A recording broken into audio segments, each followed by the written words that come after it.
Il était une fois un homme très charmant nommé Arlo.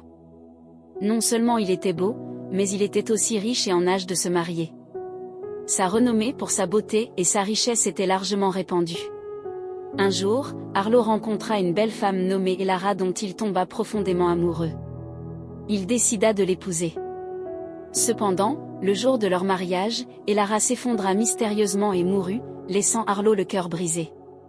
Incapable de surmonter cette perte, Arlo vécut dans le chagrin pendant des années, refusant de se remarier. Son père, inquiet pour lui, tenta de lui présenter une autre femme, Liora, la fille du crieur public. Bien que belle, Liora aimait un autre homme, mais sous l'insistance de son père, elle accepta d'épouser Arlo pour honorer une dette de gratitude. L'oncle de Arlo, Breden, jaloux de leur richesse, chercha à saboter leur bonheur. Le matin du mariage, Liora s'effondra soudainement et mourut dans les bras de sa sœur jumelle, Lyra. Le village fut plongé dans la confusion et le chagrin, se demandant ce qui avait causé cette deuxième mort tragique.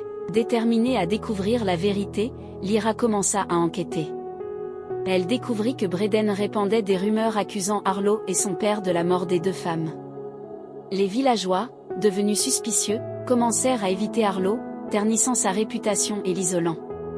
Des années passèrent, et Arlo resta célibataire. Un jour, une jeune femme nommée Cora arriva au village et chercha un emploi dans l'usine de Arlo.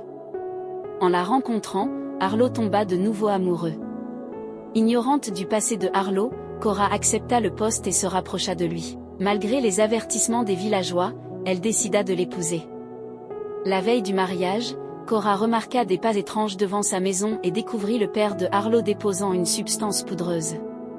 En le confrontant, sa foi chrétienne la protégea de ses pouvoirs maléfiques, révélant sa véritable nature.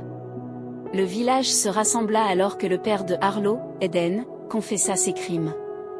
Il avoua être un ritualiste qui utilisait les gens pour ses rituels, y compris en tuant les potentielles épouses de Arlo pour maintenir sa richesse. Les villageois, horrifiés par cette révélation, décidèrent qu'il ne serait pas enterré dans le village mais jeté dans la forêt maléfique pour affronter le jugement des ancêtres.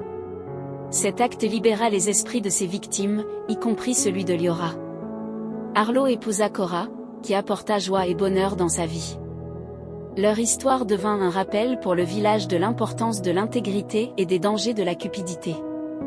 Ils vécurent heureux, partageant leur histoire comme un témoignage du triomphe du bien sur le mal.